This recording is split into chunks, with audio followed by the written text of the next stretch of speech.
this is an iHeart podcast. Guaranteed human. Well, the holidays have come and gone once again, but if you've forgotten to get that special someone in your life a gift, well, Mint Mobile is extending their holiday offer of half off unlimited wireless. So here's the idea. You get it now, you call it an early present for next year. What do you have to lose? Give it a try at mintmobile.com/switch. Limited time 50% off regular price for new customers. Upfront payment required. $45 for 3 months, $90 for 6 months, or $180 for 12-month plan. Taxes and fees extra. Speeds may slow after 50 gigabytes per month when network is busy. See terms.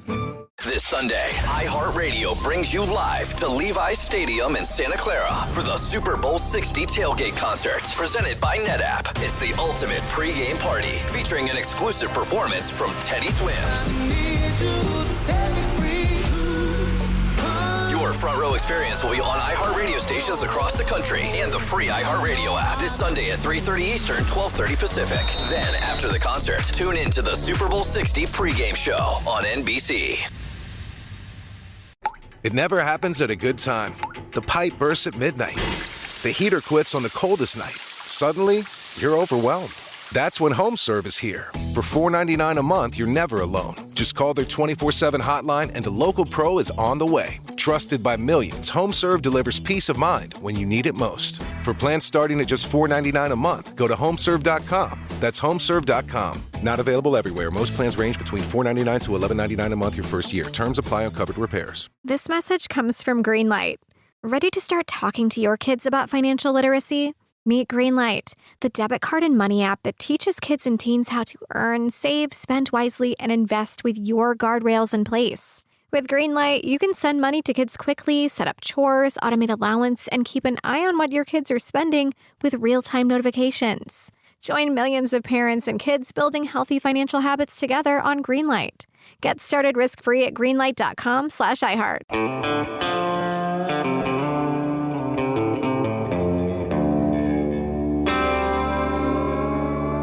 Body Bags with Joseph Scott Morgan.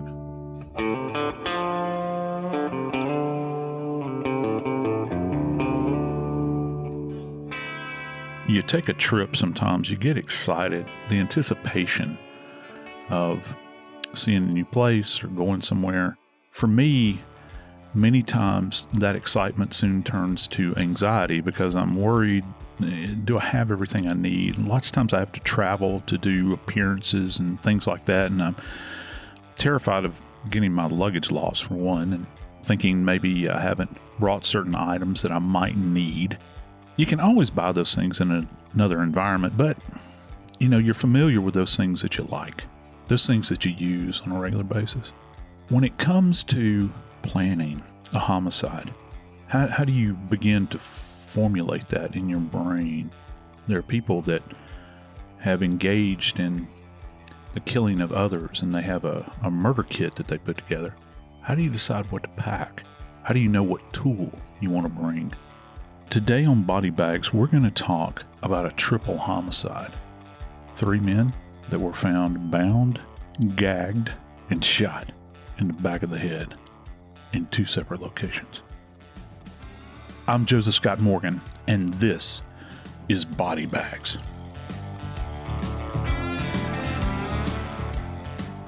Joining me today is my friend Dave Mack. He's a senior crime reporter for Crime Online.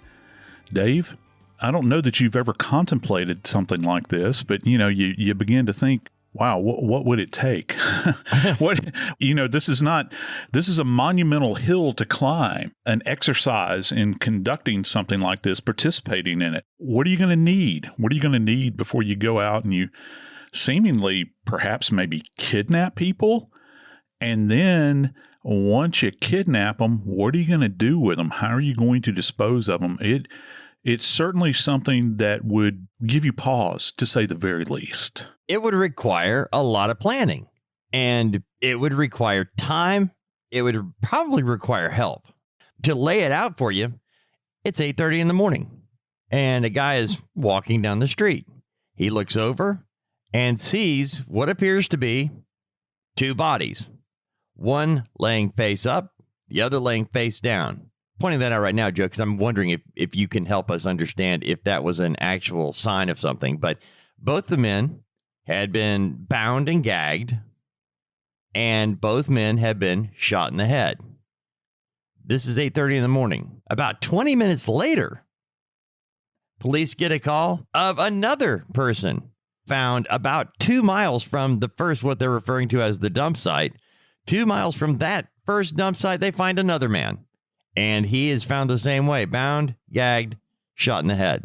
That's 3 that we actually can confirm are all dead, but we actually have a 4th victim as well. Somehow, he escaped. Not sure how. He was bound, gagged, and shot in the head, but he survived. So we're unpacking 3 murders and an attempted murder and one man who apparently did it all. You started off talking about preparation, Joe Scott Morgan. You've been in this your entire adult life. Have you ever seen a case where one individual could pull off this type of spree? No, not where you had this many people that were, and we're talking about grown men, where they're being not found in one central location, Dave. Now, I've worked a lot of cases where I had multiple homicides, but guess what? They were all located in the same dwelling.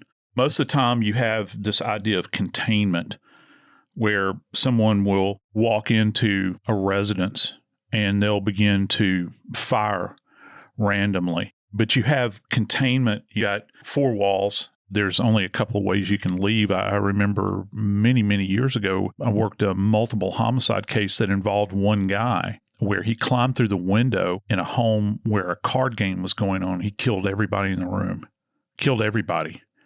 But, you know, he had them contained in one tight space. How do you corral 3, 4? How do you corral them in one place without having another set of hands, another set of eyes to help you? If you're talking 4 adult males, how's one guy going to do this? And not just that, you're having to bind them. That means you're restraining them in some way, restraining their hands, and you're having to put a gag in their mouth. So you're telling me one guy can make 4 grown men submit to this. You're going to tell all of them to get down on the floor? Because I got to tell you, if you're holding them at gunpoint, where are you putting the gun? Where are you putting the gun while you're tying their hands or placing the gag in their mouth? You think about that, and it just seems an impossibility. And how are you going to transport them? In the same vehicle, perhaps? I don't know. That would require, I guess you could get 4 adult men in the backseat of a sedan, bound and gagged. You know, I'm thinking van, because you need an ability, I would think, to not just sequester, but, you know, kind of have hidden from view, a windowless van perhaps. Or, you know, how are you going to get them to lay down on the floor of a vehicle as you're driving? What are you going to do? You're going to take the pistol and hold it over your shoulder while you're driving down the road? Well, it makes you wonder, were they killed somewhere? I mean, obviously the police say they were kidnapped. Okay. They're saying straight out, these men were kidnapped and then killed and then dumped.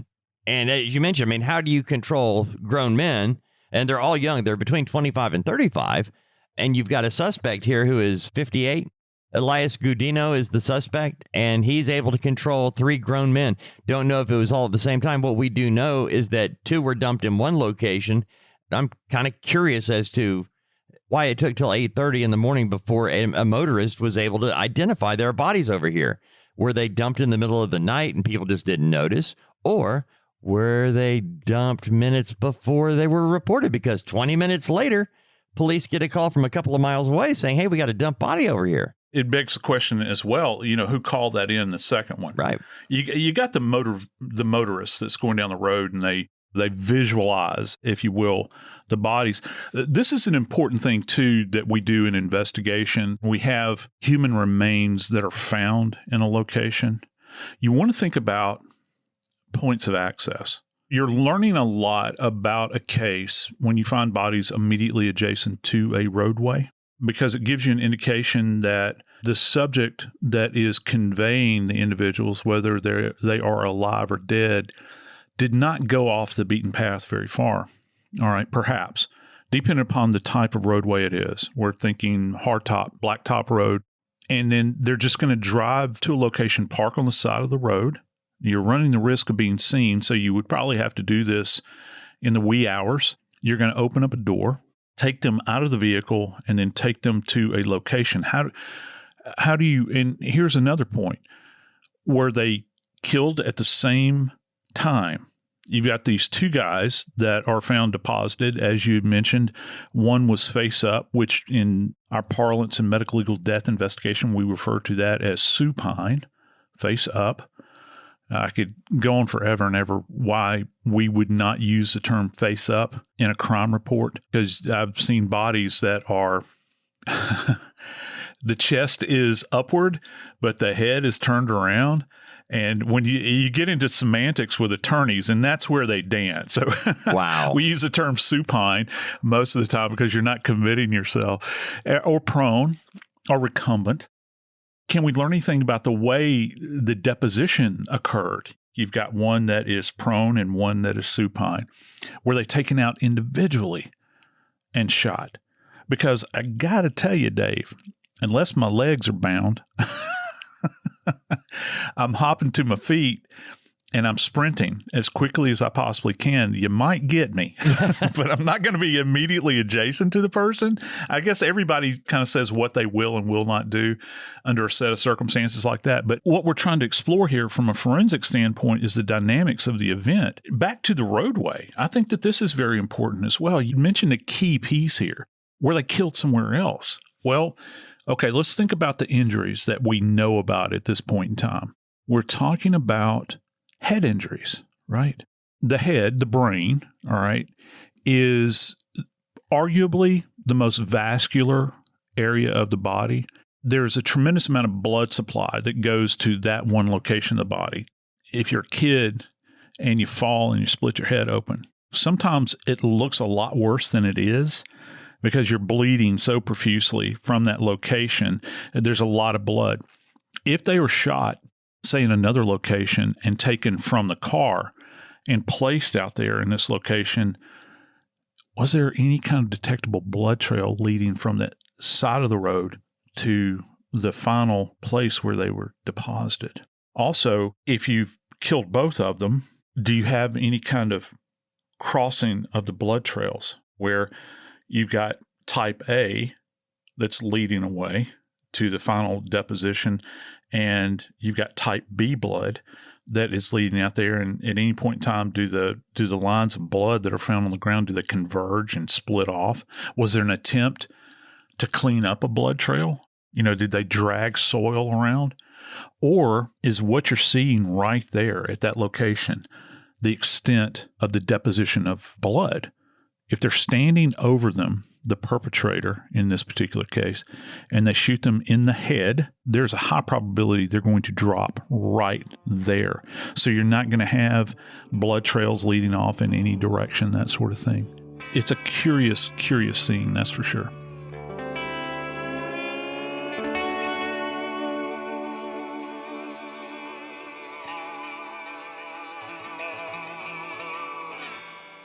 This Sunday, iHeartRadio brings you live to Levi's Stadium in Santa Clara for the Super Bowl 60 tailgate concert, presented by NetApp. It's the ultimate pregame party, featuring an exclusive performance from Teddy Swims.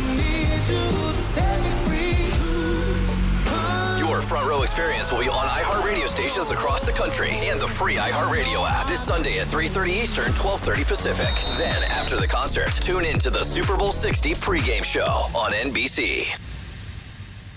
Now I'd like to introduce you to Meaningful Beauty, the famed skincare brand created by iconic supermodel Cindy Crawford. It's her secret to absolutely gorgeous skin. Meaningful Beauty makes powerful and effective skincare simple, and it's loved by millions of women. It's formulated for all ages and all skin tones and types, and it's designed to work as a complete skincare system, leaving your skin feeling soft, smooth, and nourished. I recommend starting with Cindy's full regimen, which contains all 5 of her best-selling products, including the amazing youth-activating Melon Serum. This next-generation serum has the power of melon leaf stem cell technology. It's melon leaf stem cells encapsulated for freshness and released onto the skin to support a visible reduction in the appearance of wrinkles. With thousands of glowing 5-star reviews, why not give it a try? Subscribe today and you can get the amazing Meaningful Beauty system for just $49.95. That includes our introductory 5-piece system, free gifts, free shipping, and a 60-day money-back guarantee. All of that available at meaningfulbeauty.com. Well, the holidays have come and gone once again, but if you've forgotten to get that special someone in your life a gift, well, Mint Mobile is extending their holiday offer of half off unlimited wireless. So here's the idea. You get it now, you call it an early present for next year. What do you have to lose? Give it a try at mintmobile.com/switch. Limited time 50% off regular price for new customers. Upfront payment required. $45 for 3 months, $90 for 6 months, or $180 for 12-month plan. Taxes and fees extra. Speeds may slow after 50 gigabytes per month when network is busy. See terms. Are you a fraud-paying American? It's a fact that 1 in 4 honest, hard-working, tax-paying Americans has been a victim of identity theft. With LifeLock Identity Theft Protection, though, if your identity is stolen, they fix it, guaranteed, and get you your money back. Last year, the IRS flagged over $16 billion in refunds for identity fraud. That's billions of dollars that could come from your salary, overtime, or second job. But this year, you don't need to stay a victim. LifeLock monitors millions of data points per second for your personal information and alerts you to threats you could easily miss on your own. And if your information does fall into the wrong hands, only LifeLock has U.S.-based restoration specialists who are backed by the $1 Million Protection Package. Because this tax season, fraud-paying American is something no American should have to claim. Visit LifeLock.com/iHeart and save up to 40% your first year. That's 40% off at LifeLock.com/iHeart. Terms apply.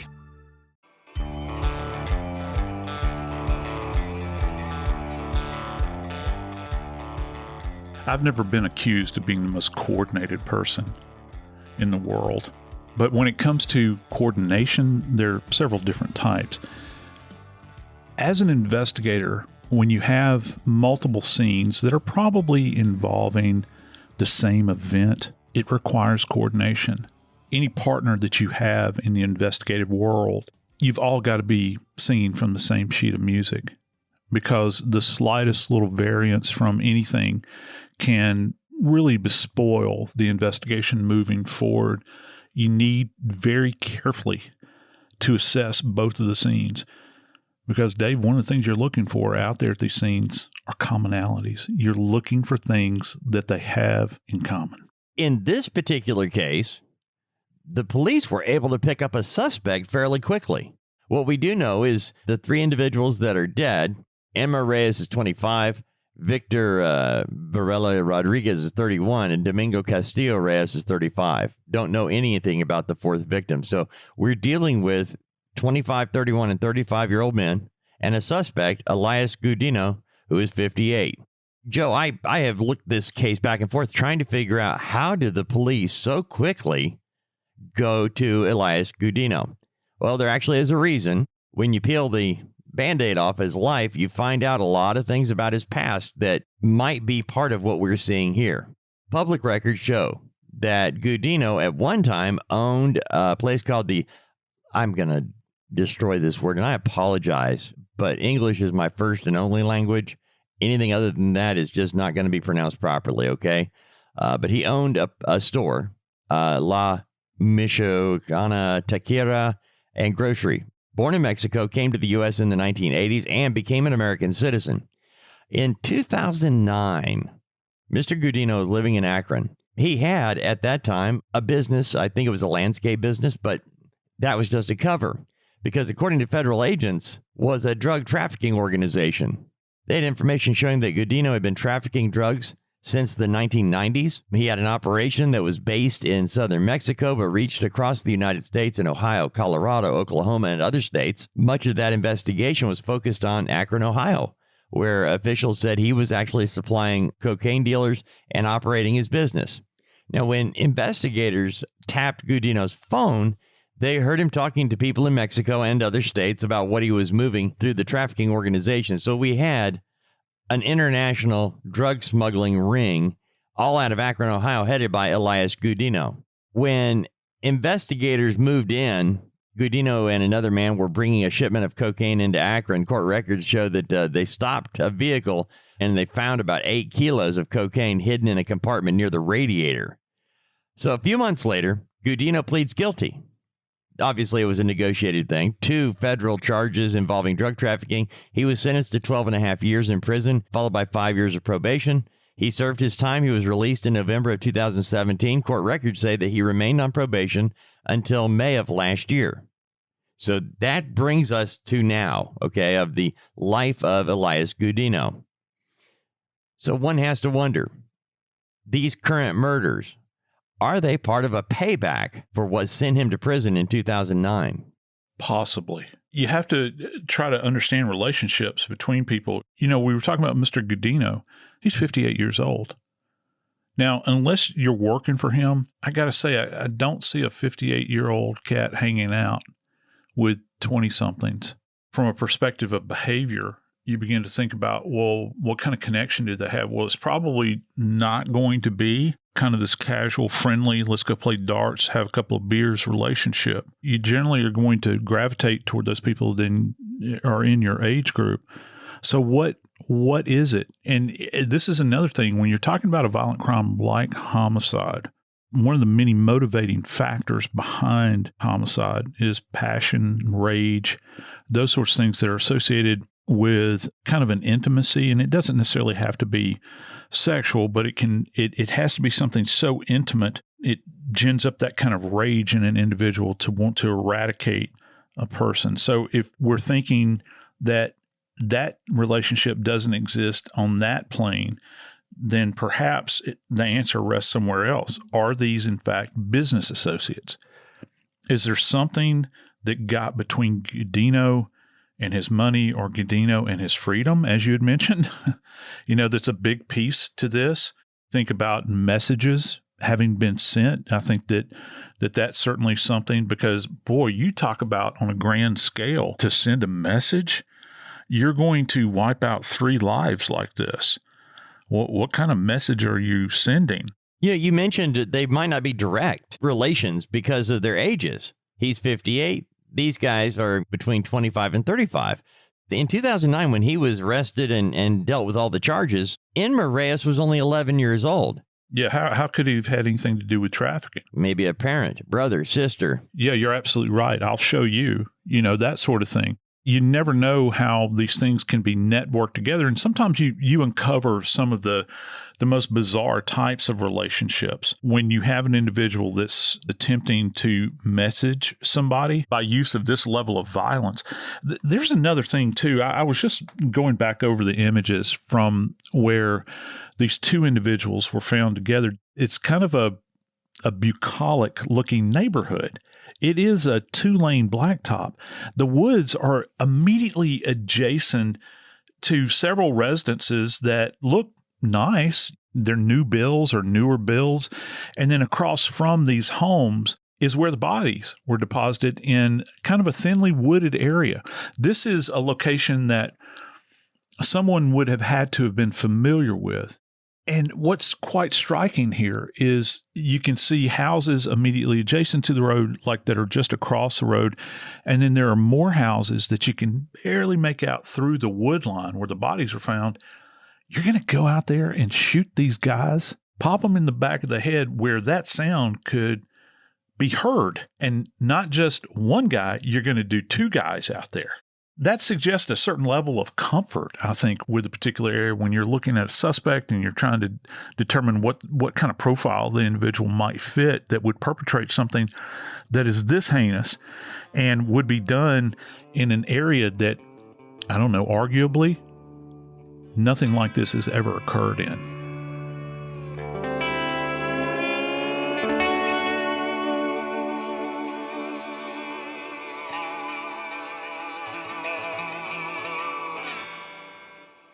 This Sunday, iHeartRadio brings you live to Levi's Stadium in Santa Clara for the Super Bowl 60 tailgate concert, presented by NetApp. It's the ultimate pregame party, featuring an exclusive performance from Teddy Swims. Your Your front row experience will be on iHeart radio stations across the country and the free iHeartRadio app this Sunday at 3:30 Eastern, 12:30 Pacific. Then, after the concert, tune in to the Super Bowl 60 pregame show on NBC. Now I'd like to introduce you to Meaningful Beauty, the famed skincare brand created by iconic supermodel Cindy Crawford. It's her secret to absolutely gorgeous skin. Meaningful Beauty makes powerful and effective skincare simple, and it's loved by millions of women. It's formulated for all ages and all skin tones and types, and it's designed to work as a complete skincare system, leaving your skin feeling soft, smooth, and nourished. I recommend starting with Cindy's full regimen, which contains all 5 of her best-selling products, including the amazing youth-activating Melon Serum. This next-generation serum has the power of melon leaf stem cell technology. It's melon leaf stem cells encapsulated for freshness and released onto the skin to support a visible reduction in the appearance of wrinkles. With thousands of glowing 5-star reviews, why not give it a try? Subscribe today and you can get the amazing Meaningful Beauty system for just $49.95. That includes our introductory 5-piece system, free gifts, free shipping, and a 60-day money-back guarantee. All of that available at meaningfulbeauty.com. This message comes from Greenlight. Ready to start talking to your kids about financial literacy? Meet Greenlight, the debit card and money app that teaches kids and teens how to earn, save, spend wisely, and invest with your guardrails in place. With Greenlight, you can send money to kids quickly, set up chores, automate allowance, and keep an eye on what your kids are spending with real-time notifications. Join millions of parents and kids building healthy financial habits together on Greenlight. Get started risk-free at greenlight.com/iHeart.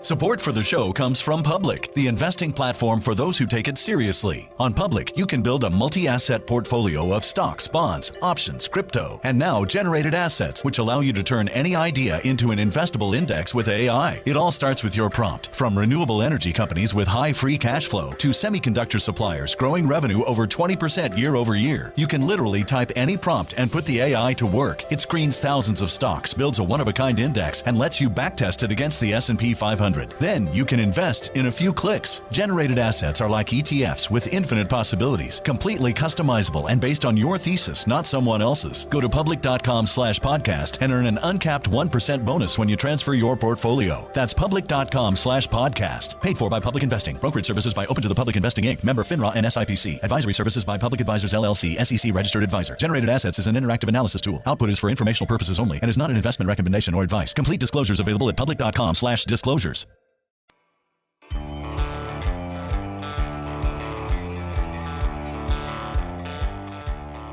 Well, we know where it ended. It ended in 2 separate wooded areas. But you know, I think the big question that just kind of hangs in the air at this moment relative to what we know about this case is, where did it begin? You know, there are certain things that we can look to in forensics that can potentially give us those answers. I'm curious, Joseph Scott Morgan. It seems to me that we see things on TV where police immediately say, well, they were obviously shot over here and drug over here and blah, blah, blah. But when police come on a scene, they get a phone call at 8:30 in the morning. We got 2 bodies over here. 20 minutes later, we got a body over here. When they start the investigation, they're looking at deceased individuals and they're marking time as to how they're finding them. Can they determine that they were killed somewhere else and were placed here for a reason? Can they determine that based on the condition of the body? Yeah, they certainly can. And one thing that's really nagging me in this case, Dave, is that just given the imagery that we kind of see from the scene here, there are other locations that you could go that are far-flung. You've got riverbeds, you've got gullies, you've got washes all over the place. Places that would make it difficult for a regular person that's just going about their business to visualize a body. And of course, if you can obscure a body, that gives you time as a perpetrator to get as much distance between yourself and that body. That's not what happened here. These bodies were easily seen from the roadway. It would be no trouble whatsoever once the sun rose sufficiently and blasted light onto this area. You could see these individuals laying in, I would describe as a thinly wooded area. Why would this individual choose this area? Were they killed there? We talked about the sound. You would have heard the sound, I think, out here. And how could we tell if they had been killed in another location and then brought to this location? You know, I talked about the evidence of any kind of blood trail that was leading out to the body, but also the longer we go down the postmortem interval timeline, that's PMI, postmortem interval, we look for changes in human remains. We look for things like rigor mortis. If someone is, say, seated in a chair, okay, and they are shot, they're shot in chest or the head, and they're left seated in that chair, over a very short period of time, rigidity will begin to set in. If you get 4 hours down range, the body will not, rigor mortis will not be fully fixed, but the body will be appreciably rigid. So if you were to take that body out of a chair, place it in a car, and then take it and deposit it somewhere, the body's going to have kind of a contracted look to it where the knees are pulled up, maybe the arms are kind of angular. And this is something that would be associated with someone that had been seated in a chair long enough for them to begin stiffening. But the other thing that sets in a lot quicker than that is postmortem lividity, or livor mortis, Livor, which is the gravitational settling of blood. If you've ever, when you were a kid, or maybe you have kids, you take them out to the playground, they hang upside down on monkey bars, and the head starts to turn red and swell. Well, that's blood that's actually it's gravitationally dependent. It's pulling down to that area. It's literally the same principle. Gravity is pulling blood, which is liquid. It's viscous liquid, but it's pulling it down to that lowest point of gravity. Think about the basement in your house. One of the things your parents are always worried about, is there water setting up in the basement? The water's going to seek the lowest point. It's the same principle.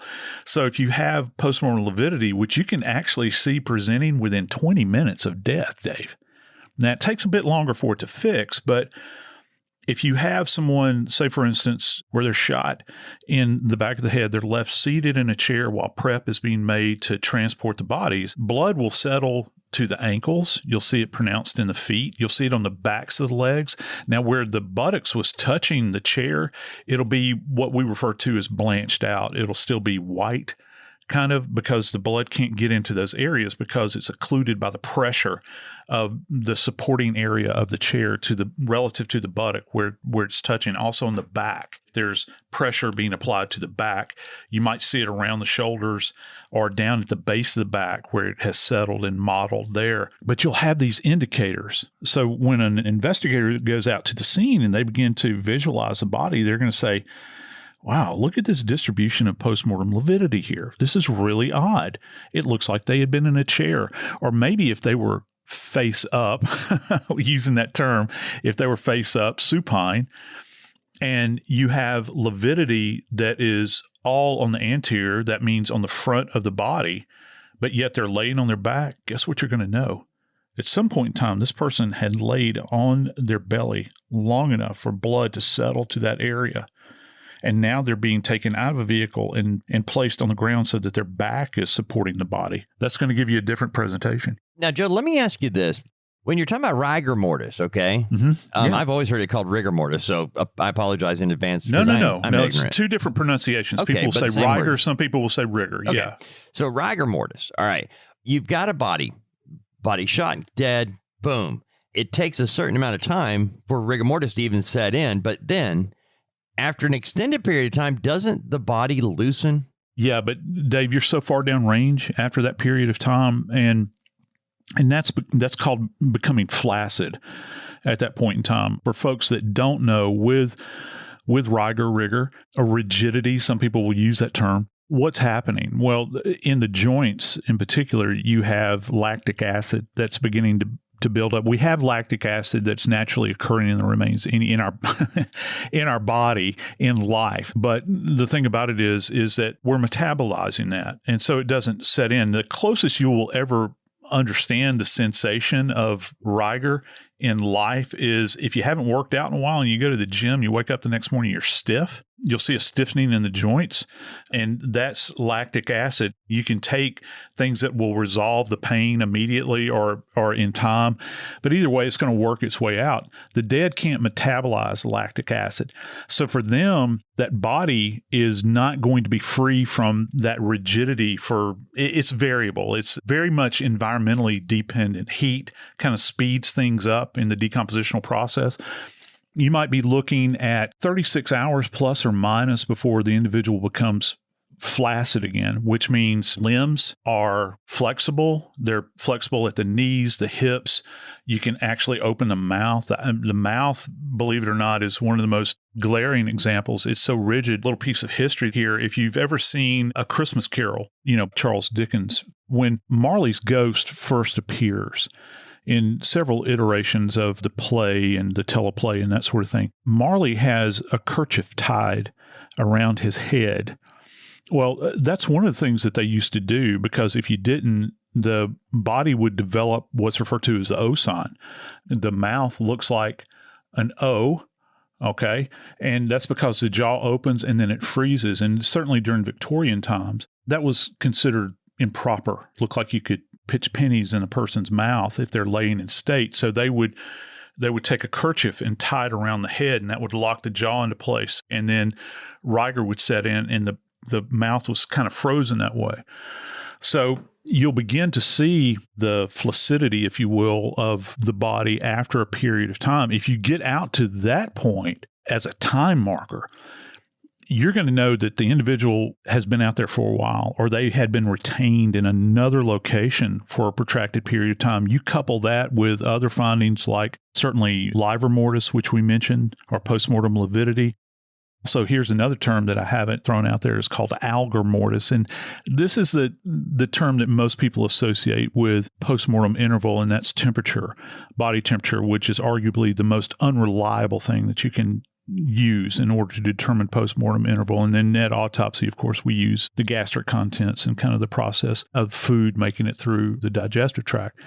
But you couple all of that at the scene, and you're trying to create a picture at that moment in time.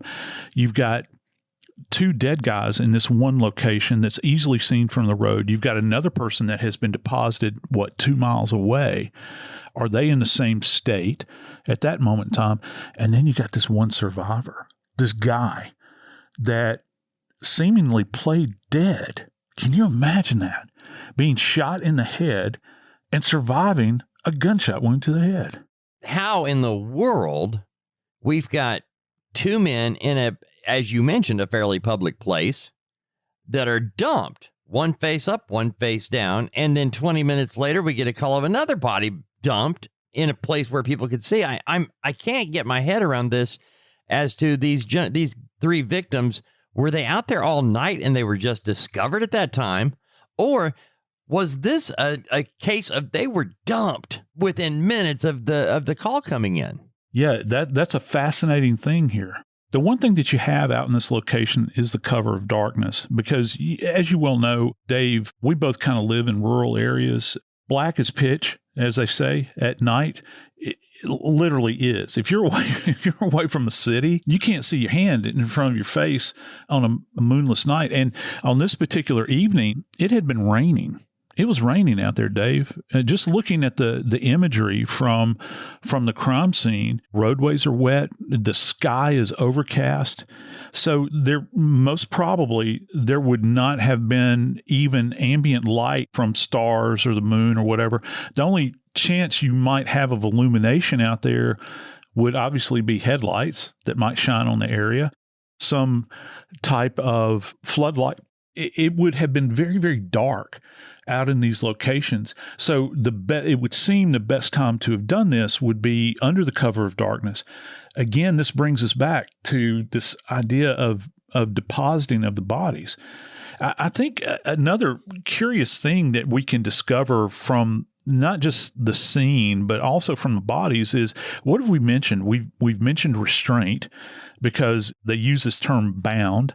What were they bound with? Well, were all four subjects, including the one that escaped, were they bound with the same thing? Are we talking zip ties here? We talking rope? Was it the same kind of rope, or did they just willy-nilly grab rope from different locations and tie these individuals' wrist up? Were they tied in the front? Were they tied in the back? What kind of knot was used? Because that's going to tell you a lot about the individual that is engaged in this.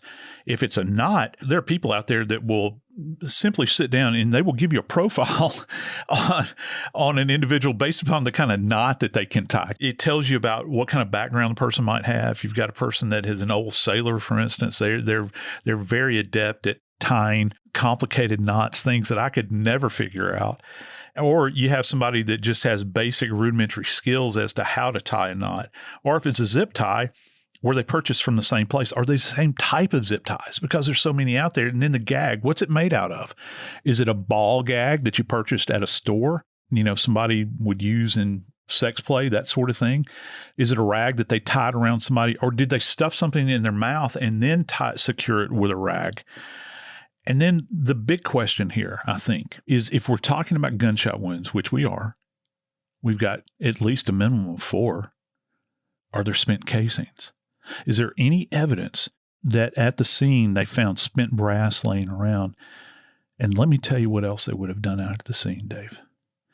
After these bodies are removed, there's a high probability, and they could do this before as well, but there's a high probability that if these gunshot wounds are through and through, they're going to bring a metal detector out there. If they find a projectile in the ground, or maybe 2, you have to ask the question, do these 2 projectiles marry up with the same weapon? Or the casings, the spent casings, do they have the same breech block mark on the back of them, or pin strikes, where the firing pin hits the primer cap? Or are the extraction marks the same? The ejector marks, are they the same? Or closely resemble that they could have originated from the same weapon? All of these questions are going to play in to this investigation and to ultimately how many people were involved. Was it a single perpetrator? Where were these individuals killed? And were they all deposited at the same time? I'm Joseph Scott Morgan, and this is Body Bags.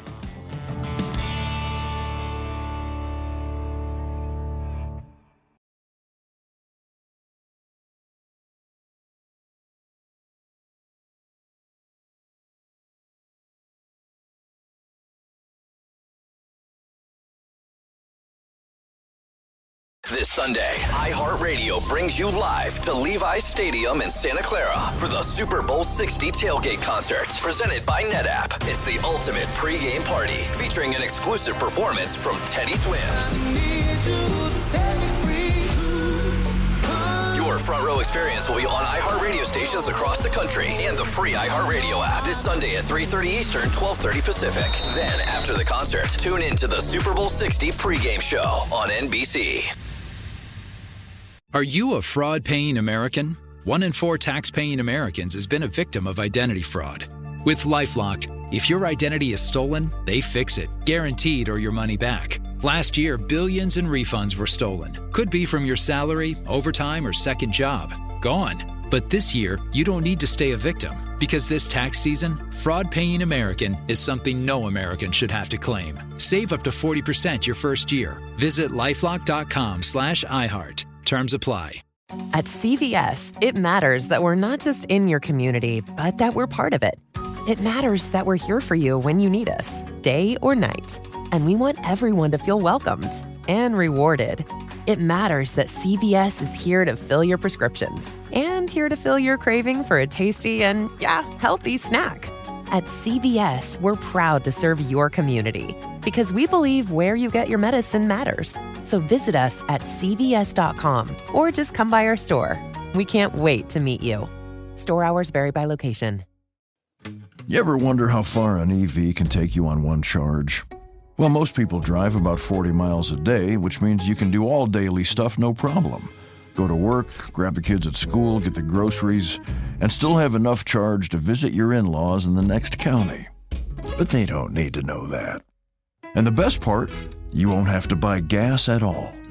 The way forward is electric. Explore EVs that fit your life at electricforall.org. This is an iHeart podcast. Guaranteed human.